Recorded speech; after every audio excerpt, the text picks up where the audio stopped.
മരടിൽ ബഹുജന സദസ്സ് സംഘടിപ്പിച്ചു വെടിക്കെട്ട് ആക്ഷൻ കൗൺസിൽ.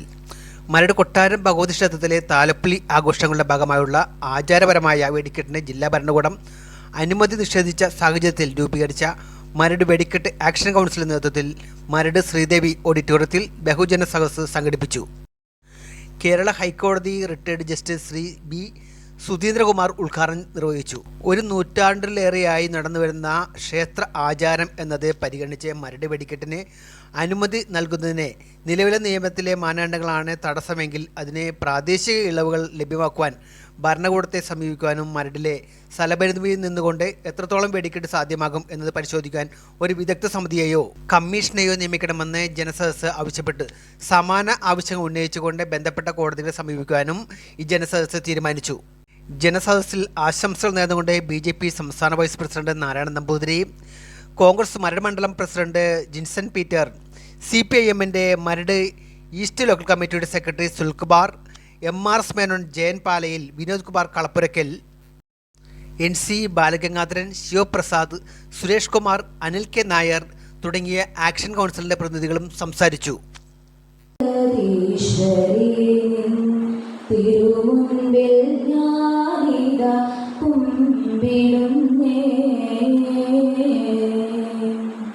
കുറേ ഡയറക്ഷൻസ് കൊടുത്തു.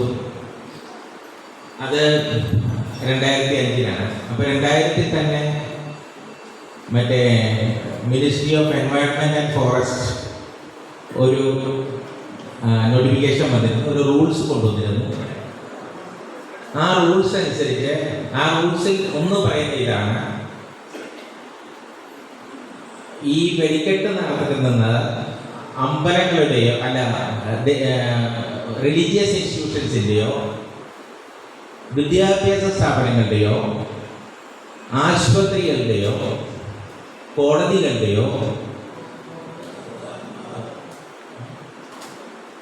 100 മീറ്റർ ചുറ്റളവിനുള്ളിൽ വെടിക്കെട്ട് നടത്താൻ പാടില്ല. അതുപോലെ തന്നെ രാത്രി 10 മണിക്കും രാവിലെ 6 മണിക്കും ഇടയ്ക്കുള്ള സമയങ്ങളിൽ വെടിക്കെട്ട് നടത്താൻ പാടില്ല.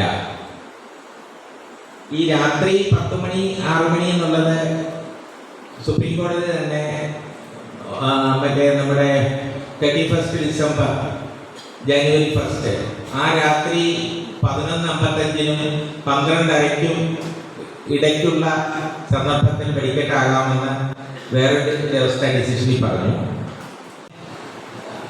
ഒരു കാര്യം കൂടെ പറയാം, നമുക്ക് എല്ലാവർക്കും വെടിക്കെട്ട് വേണമെന്നാണെങ്കിലും ഒരാൾക്ക് വെടിക്കെട്ട് വേണ്ട, എനിക്ക് ശല്യമാണെന്ന് തോന്നിയിരിക്കട്ടെ, അങ്ങനെയാണെങ്കിൽ ആ ഒരാളുടെ റൈറ്റ് കോടതി ഉയർത്തിപ്പിടിക്കുള്ളൂ. എന്താണെന്ന് വെച്ച് കഴിഞ്ഞാൽ ആ ഒരാൾക്കും റൈറ്റ് ഉണ്ട്, നിയമപരമായിട്ടുള്ള അവകാശമാണെങ്കിൽ, അതായത് ആർട്ടിക്കിൾ 19-21 കേട്ടോ. അത് കോടതിയിൽ ഇത് ഞാൻ പറയാൻ കാരണം ഈ ഒരു ആർഗ്യുമെന്റ് കോടതിയിൽ വെച്ചു, ബാക്കിയുള്ളവർക്കൊന്നും ബുദ്ധിമുട്ടില്ല, അതുകൊണ്ട് കുഴപ്പമില്ല. പക്ഷെ ആ ഒരു കേസിനകത്ത് സുപ്രീം കോടതി തന്നെ പറഞ്ഞു ഒരാൾക്ക് കുഴപ്പമുണ്ട്, ബാക്കി ആർക്കും കുഴപ്പമില്ലെങ്കിൽ പോലും നിയമം അനുസരിച്ചേ നടത്താൻ പറ്റുള്ളൂ. പക്ഷെ നമ്മുടെ ഈ ഏരിയയെ സംബന്ധിച്ച് പറഞ്ഞാൽ അങ്ങനെ ഒരാളും കുഴപ്പമുള്ള ഒരാളുണ്ടെന്ന് ഞാൻ പ്രതീക്ഷിക്കുന്നില്ല. അത് തന്നെയല്ല, ഇവിടെ ഇത് നടത്തിക്കഴിഞ്ഞാൽ അന്തരീക്ഷ മലിനീകരണം അതുപോലെ സൗണ്ട് പൊല്യൂഷനും വലുതായിട്ട് അഫക്റ്റ് ചെയ്യുമെന്ന് എനിക്ക് തോന്നുന്നുമില്ല. അപ്പം ഇത്രയും പറഞ്ഞുകൊണ്ട് ഭഗവതിയുടെ അനുഗ്രഹത്താൽ ഈ വെടിക്കെട്ട് അടുത്ത വർഷം മുതൽ എല്ലാ വർഷവും നടത്താനായിട്ട് ഭക്തജനങ്ങളെ അനുഗ്രഹിക്കട്ടെ എന്ന് പ്രാർത്ഥിച്ചുകൊണ്ടും അങ്ങനെ പ്രതീക്ഷിച്ചുകൊണ്ടും ഞാൻ ഈ ബഹുജന സദസ്സ് ഉദ്ഘാടനം ചെയ്തതായി പ്രഖ്യാപിക്കുന്നു. നന്ദി, നമസ്കാരം. അതിനുള്ള കുറേയധികം കാര്യങ്ങൾ ഞങ്ങൾ കഴിഞ്ഞ കാലങ്ങളിൽ ഞങ്ങൾ മനസ്സിലാക്കി, അത് നിങ്ങളെ ഇവിടെ പറഞ്ഞ് മനസ്സിലാക്കി തന്നുകൊണ്ട് ഇനി ആ കാര്യങ്ങളിലെല്ലാം ഈ നാട്ടിലെ മരത്തിലെ ജനങ്ങളുടെ എല്ലാ പൂർണ്ണ പിന്തുണ ഞങ്ങൾ നേടുവാൻ ശ്രമിക്കുകയാണ്. ജനങ്ങളുടെ മാത്രമല്ല, ഈ നാട്ടിലെ എല്ലാ രാഷ്ട്രീയ പ്രസ്ഥാനങ്ങളുടെയും സമുദായ സംഘടനകളുടെ എല്ലാവരുടെയും സഹായ സഹകരണങ്ങൾ നമുക്ക് വേണം. കാരണം ഇത് നിലനിൽക്കേണ്ടത് നമ്മുടെ ഓരോ വിശ്വാസികളുടെയും ആവശ്യമാണ്, അല്ലേ?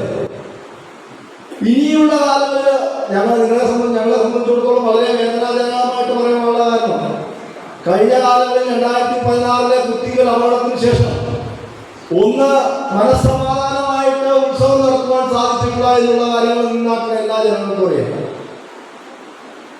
അവസാന നിമിഷമാണ് ഭരണകൂടം നമ്മുടെ കൊടുത്തിരിക്കുന്ന പേപ്പറുകൾ നിരാകരിച്ചു കഴിയുമ്പോൾ നീതിന്യായ വ്യവസ്ഥിതിയെ നമ്മൾ മാനിച്ചുകൊണ്ട് കോടതിയെ സമീപിച്ചുകൊണ്ട് അവസാന നിമിഷത്തിലാണ് നമുക്ക് ഈ നമ്മുടെ ഉത്സവത്തോടനുബന്ധിച്ചുള്ള വെടിക്കെട്ട് ആധാര വെടിക്കെട്ട് നടത്തുവാനുള്ള അനുമതി ലഭിക്കുവാറുള്ളത്.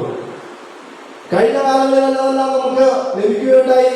നമ്മൾ കോടതിയെ മാനിച്ചുകൊണ്ട് ബഹുമാനപ്പെട്ട സുനിൽ കുമാർ സാറിനറിയാം, ഞങ്ങൾ അദ്ദേഹമായിട്ട് സംസാരിച്ച നമ്മൾ നീതിന്യായ വ്യവസ്ഥയെ ബഹുമാനിച്ചുകൊണ്ട് അത് മാനിച്ചുകൊണ്ട് ആണ് നമ്മൾ നമ്മുടെ വെടിക്കെട്ടും കാര്യങ്ങളെല്ലാം നടത്തിയിരുന്നത്.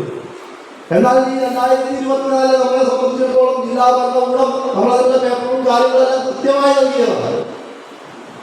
2024 നിരസിച്ചപ്പോൾ നമ്മളത് ബഹുമാനപ്പെട്ട കോടതിയെ സമീപിച്ചു. കോടതി ആ കാര്യം തള്ളിയപ്പോൾ സിംഗിൾ ബെഞ്ച് തള്ളിയപ്പോൾ ഡിവിഷൻ ബെഞ്ചിനെ സമീപിച്ചു. ഒരു വാഗ്ദാനം എനിക്കിപ്പോൾ ഈ തെരഞ്ഞെടുപ്പ് സമയത്ത് ഞാൻ നൽകിയ ഈ 2 പേരും വരാനുണ്ട്. അങ്ങനെ വരാതെ കൊടുത്താൽ ഞങ്ങളുടെ സ്ഥാനാർത്ഥി ജയിച്ചാലും തോറ്റതായിട്ടുണ്ട്. അതുകൊണ്ട് അത്തരമൊരു വാഗ്ദാനം ഞാൻ നൽകുന്നില്ല.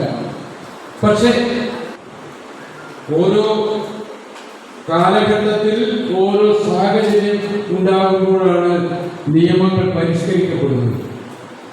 ഇപ്പോൾ ജസ്റ്റിസ് സൂചിപ്പിച്ചു കൊല്ലത്തെ വെടിക്കെട്ട് ദുരന്തത്തിന് ശേഷം ഉണ്ടാക്കിയ ചില നിബന്ധനകൾ. പക്ഷെ അപ്പോഴും നിയമങ്ങൾ വ്യാഖ്യാനിക്കപ്പെടുമ്പോൾ അതിനൊരു മാനുഷിക മുഖമുണ്ടാവണം എന്നുള്ളതാണ് എല്ലാ പൊതുപ്രവർത്തകരും ആഗ്രഹിക്കുന്നത്. നിയമം കേവലം അക്ഷരങ്ങൾ കൂട്ടി വായിക്കാൻ വേണ്ടി മാത്രമാവില്ല. അതിനുമപ്പുറം അതിലൊരു വിശ്വാസത്തിന്റെ കണികയുണ്ട്, ഘടകമുണ്ട്, ആചാരത്തിന്റെ തനിമയുണ്ട്. ഇതെല്ലാം കൂടിച്ചേരുമ്പോൾ അങ്ങനെ നിയമത്തെ വ്യാഖ്യാനിക്കുമ്പോഴാണ് ഒരു നിയമം മനുഷ്യന് ഉപകാരപ്രദമായി നിയമമായി മാറുന്നത്.